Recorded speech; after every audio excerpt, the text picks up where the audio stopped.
Coba bayangin deh, Anda lagi ada di geladak mobil sebuah kapal feri. Terus Anda lihat ada petugas lagi susah payah mengikat truk besar ke lantai baja kapal pakai tali-tali tebal. Apa coba yang ada di pikiran Anda? Nah, pemandangan kayak gini nih yang jadi inti dari sebuah artikel berita dari tribunbulukumba.com yang Anda bagikan.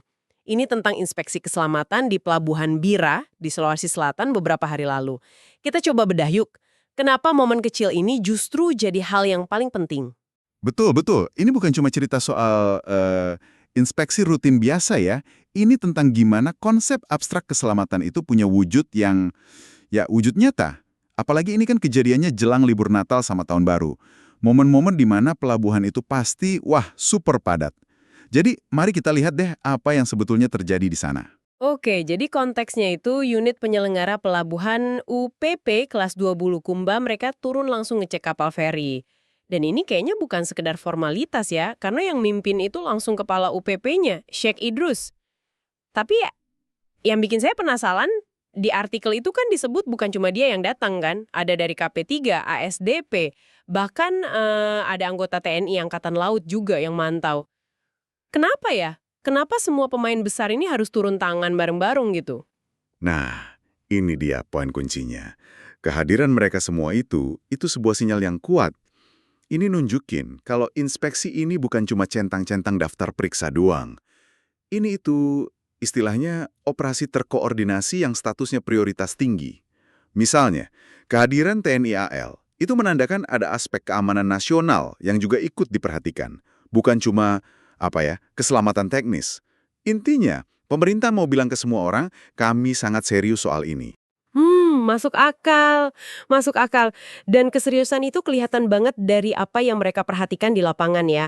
Setelah briefing, mereka langsung naik ke kapal feri KMP Bontoharu.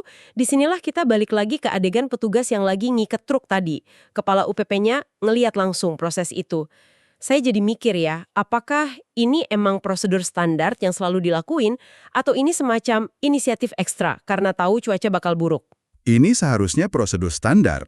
Seharusnya. Tapi sayangnya sering banget diabaikan kalau nggak diawasi. Makanya kehadiran SJ Idrus di sana itu jadi penting. Dia bukan cuma ngelihat, tapi dia memastikan itu dilakukan dengan benar. Coba deh bayangin, kalau kapal dihantam ombak besar di tengah Selat Selayar, truk yang beratnya puluhan ton itu kalau nggak diikat, wah itu bisa meluncur kayak bola bowling raksasa di dalam dek kendaraan. Astaga! Bisa nabrak mobil lain. Atau lebih parah lagi, bisa ngerusak dinding kapal. Tali pengikat itu satu-satunya yang mencegah kekacauan besar terjadi. Wah, gambaran itu ngeri banget. Dan iya juga ya, kita sebagai penumpang seringnya kan cuma khawatir soal ada pelampung atau enggak, ada skoci atau enggak. Kita nggak pernah kepikiran bahwa truk di dek bawah itu bisa jadi proyektil mematikan kalau nggak diamankan dengan benar. Momen kecil itu mengubah segalanya ya. Dari sekedar inspeksi, jadi gambaran nyata tentang cara mencegah bencana. Tepat.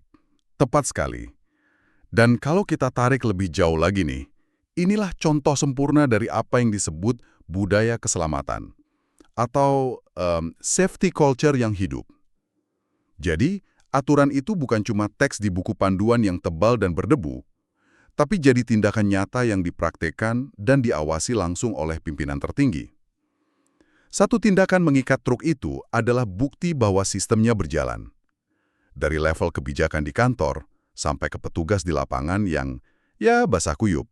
Jadi dari satu artikel yang kelihatannya singkat ini, kita bisa lihat ya bahwa jaminan keamanan perjalanan Anda itu ternyata bukan cuma soal checklist mesin atau jumlah sekoci.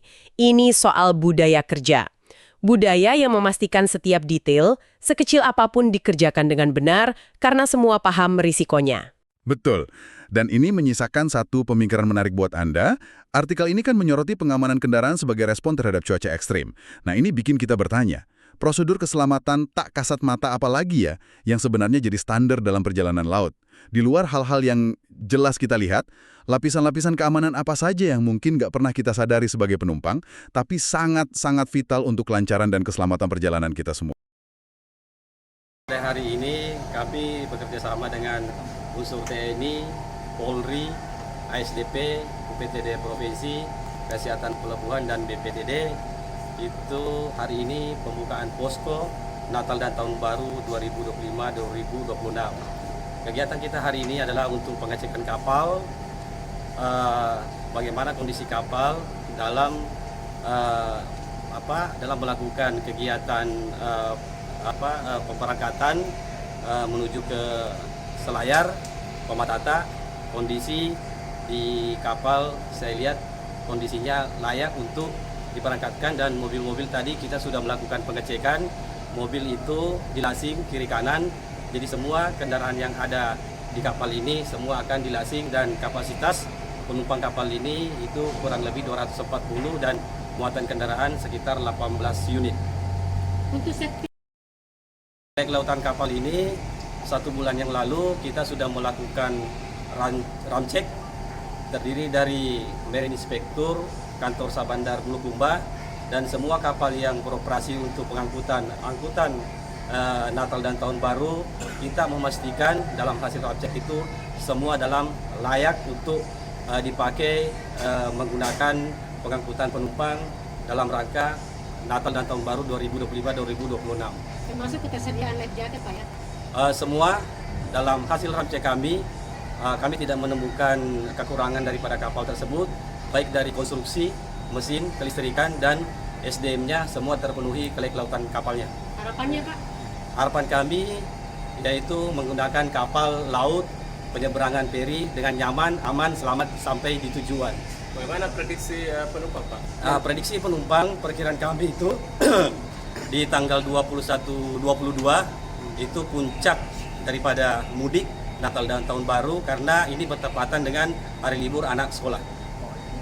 Prediksi mungkin jumlah penumpang? Jumlah penumpang, data kami di tahun 2024 yaitu sekitar kurang lebih 2.890 penumpang di tahun 2024. Di tahun ini mungkin ada kenaikan sekitar 10% karena bertepatan dengan hari libur anak sekolah. Dan pembelian tiket melalui e-ticketing, apabila ada penumpang yang membutuhkan tiket, penumpang bisa mengakses melalui ticketing ASDP.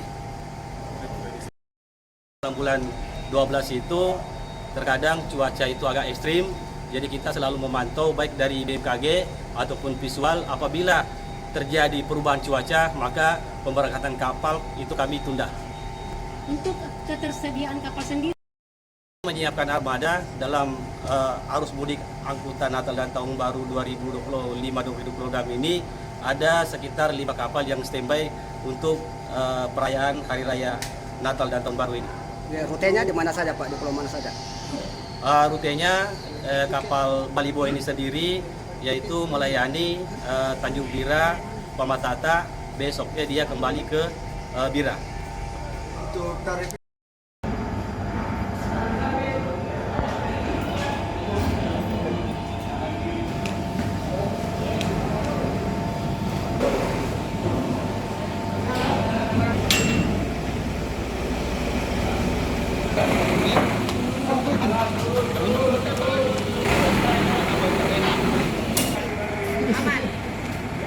Download Tribun X sekarang, menghadirkan lokal menjadi Indonesia.